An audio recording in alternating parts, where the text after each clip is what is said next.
Haya ni mageuzi makubwa. Kwenye kikosi cha Dar es Salaam Young Africans. Wachezaji watano kuondoka wa kigeni, lakini pia zaidi ya wachezaji wengine 6 kuondoka wazawa ndani ya kikosi cha Dar es Salaam Young Africans. Itakuwa ni mpasuko mkubwa, itakuwa ni mfumuko, itakuwa ni pangua kikosi kwa kubwa kwa msimu 4 mfululizo. Msimu wa 5 huu umekuwa ni msimu ambao Young Africans wanataka kufanya mabadiliko makubwa ndani ya kikosi chao, na kwa kufanya hivyo pasipo kuharibu ule mti wa mgongo wa kikosi chao cha Dar es Salaam Young Africans. Na hii imethibitishwa baada ya nyota watatu kati ya 5 wa kigeni wakikamilisha usajili mapema sana kabla ya kombe la dunia. Na utajiuliza ni kwa nini Young African wanafanya hivi mapema hii, na utajiuliza ni kwa nini mambo haya yanatoka hadharani mapema hata kabla ya ligi kukamilika. Na sajili nyingine zimekamilika mapema sana, hata sasa tunaanza kuzizungumza, lakini zimekamilika miezi 2 iliyopita. Mwezi mmoja uliopita klabu ya Dar es Salaam Africans wameshafunga dili kabisa, na sasa mambo yako hadharani. Tunazungumza ni kwa nini wanafanya hivyo, lakini kubwa zaidi ambalo wengi wamekuwa wakishindwa kulielezea ni sakata la kupanda kwa bei za wachezaji, hasa baada ya kombe la dunia. Na hii inasababishwa na vilabu vikubwa ambavyo vinakuwa havina pressure ya usajili wa wachezaji kama kina Mamelodi Sundowns na AR kuingilia dili za wachezaji ambao timu nyingi za uwezo wa kina Young African na timu zingine nyingi zimekuwa zikiwatafuta, na wao wakija wanapita na mchezaji wakiona hana potential kubwa.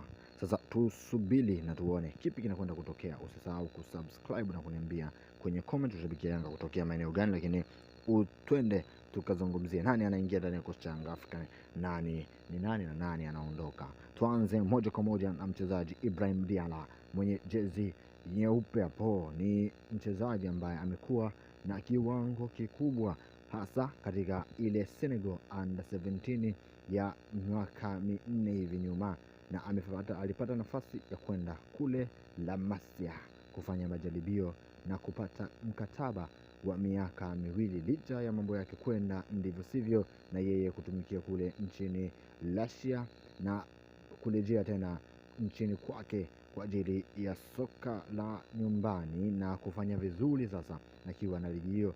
Magoli 18, assist 22 kwenye misimu 2 inamtosha kabisa klabu ya Dar es Salaam Africans kujitosa na kuona kama karata yao inaweza ikawa ni karata dume kwa striker huyo ambaye amecheza msimu 1.5 kwenye ligi yake na kufanya maajabu hayo. Ni MVP wa ligi ya Senegal Ibrahim Diarra. Unaweza ukamtafuta na ukaenda ukaangalia mambo ambayo amefanya kwenye ligi ya Senegal, si mambo ya kawaida. Na twende kwa mchezaji mwingine ambaye huyu ni nani anayempisha. Tunamzungumzia bwana mkubwa Arani Traore, bwana mdogo mwale mwenye jezi nyekundu na mistari myeusi. Ni bwana mkubwa ambaye anakuja kujiunga na klabu ya Dar es Salaam Africans kama namba 10. Amefanya vizuri akiwa na timu yake ya nchini Madagascar pale, na amekuwa na kiwango kizuri kweli. Klabu ya Dar es Salaam Africans wamekamilisha usajili wake na anakuja kuwa kama namba 10 au namba 8 wa klabu ya Dar es Salaam Young Africans.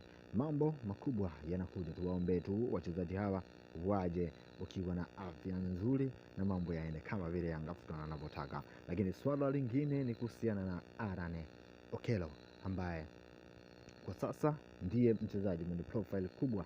Klabu ya Dar es Salaam Africans wanatamani kumtumia kama profile kubwa ilivyokuwa kwa kina Stephane Aziz Ki, na hii inakuja tu baada ya kocha mpya wa klabu ya Dar es Salaam Africans ambaye anasemekana atakuwa ni kocha mpya kwa msimu unaokuja, na Serbin Nabe kusema Arane Okello ni mchezaji wa kiwango kikubwa. Hiki tunachokiona ni kwa sababu bado hajazoea mazingira vizuri na bado hajatumika kwenye namba vizuri kama alivyokuwa anatumika Stephane Aziz Ki, na ndio hivyo akawashauri kabisa klabu ya Dar es Salaam Africans wasiweze kumchukua mchezaji huyo kwa sababu Stephane Aziz Ki ni mchezaji mwenye kiwango kikubwa, lakini ni mchezaji ambaye amekwisha prove na amekwisha tumika akiwa na klabu ya Dar es Salaam Africans. Kujituma kwake kuweze kuwa kukubwa kama ilivyokuwa kwa Eletiel Makambo na mchezaji Clatous Chota Chama ambao walikuja kwenye kikosi cha Yanga Afrika mwishoni kumalizia misimu yao, na ikawa ni wachezaji ambao wamekuja kuchukua pension kwenye klabu ya Dar es Salaam Africans. Kwa hiyo yeye amewaasa kabisa waacha na Stephen Aziz Ki wachukue wachezaji wengine watatu na wataona matunda yake. Sasa tusiache mengi hapa, tutazungumza wakati mwingine. Usahau kusubscribe na kuniambia kwenye comment shabiki wa Yanga kutokea maeneo gani. Asante sana.